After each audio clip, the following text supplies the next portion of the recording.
আসসালামু আলাইকুম বন্ধুরা, কেমন আছেন? আশা করি সবাই ভালোই আছেন। আজকে শুটকি দিয়ে বেগুন দিয়ে আলু দিয়ে তরকারি রান্না করব। চলুন দেখে নিই কীভাবে রান্না করছি। প্রথমে শুটকিটাকে মাথা লেজটা ফেলে টুকরো টুকরো কেটে ওটাকে গরম পানি দিয়ে অনেকক্ষণ ভিজিয়ে রেখেছিলাম, প্রায় 10 মিনিটের মতো।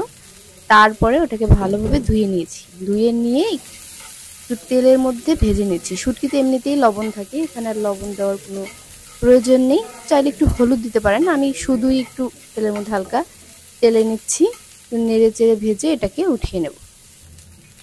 এতো আমার ভাজা হয়ে গেছে, এখন আমি এটাকে তুলে নিচ্ছি। এই শুটকির তরকারিটা খেতে কিন্তু অনেক মজার হয়, আপনারা অবশ্যই বাসায় একবার হলে ট্রাই করে দেখবেন। এটা হচ্ছে লইটা শুটকি। তো এরপর কড়াইতে তেল দিয়ে দিলাম। তেলের মধ্যে এখন আমি কিছুটা পেঁয়াজ দিয়ে দেবো। এখানে আমি বড় সাইজের 3টা পেঁয়াজের মতো ব্যবহার করেছি। তো পেঁয়াজটাকে একটু লালচে করে ভেজে নেব। নেড়ে চেড়ে পেঁয়াজটা একটু ভেজে নিচ্ছি। ভেজে নেওয়ার পরে এই ফাঁকে আমি তরকারিগুলো ধুয়ে নিয়েছি। তো তরকারিগুলো দিয়ে দিচ্ছি। এখানে আমি আলু আর বেগুনটা এটার মধ্যে দিয়ে তেলের মধ্যে একটু ভেজে নেব। নেড়েচেড়ে ভেজে নেওয়ার পরে এখানে আমি একটু ধনিয়া গুঁড়া আর একটু হলুদের গুঁড়া দিয়ে এটাকে আরও একটু নেড়ে চেড়ে ভেজে নেব। নেড়ে চেড়ে এটাকে মিশিয়ে একটু হালকা ভেজে নেওয়ার পরে এখানে আমি জিরা, রসুন, একটু আদা আর 3টা শুকনা মরিচ বেটে এখানে দিয়েছি।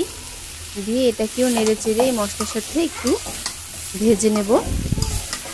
এইভাবে আমার তরকারিটাও ভুনানো হয়ে যাবে, আবার মশলাটাও ভুনা হয়ে যাবে। এখন একটু এই পর্যায়ে লবণ দিয়ে দিচ্ছি।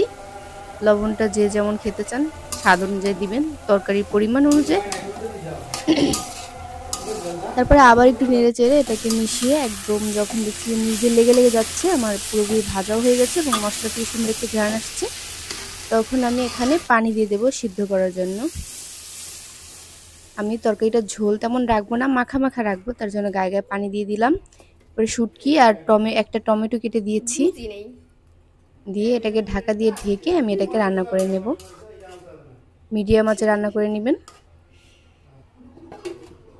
আর এখানে কোনো কাজ নেই, রান্না শেষে একটু ধনিয়া পাতা দিলেই রান্না শেষ। এই তো রান্নাটা কমপ্লিট। ধন্যবাদ সবাইকে, ভালো থাকবেন, আল্লাহ হাফেজ।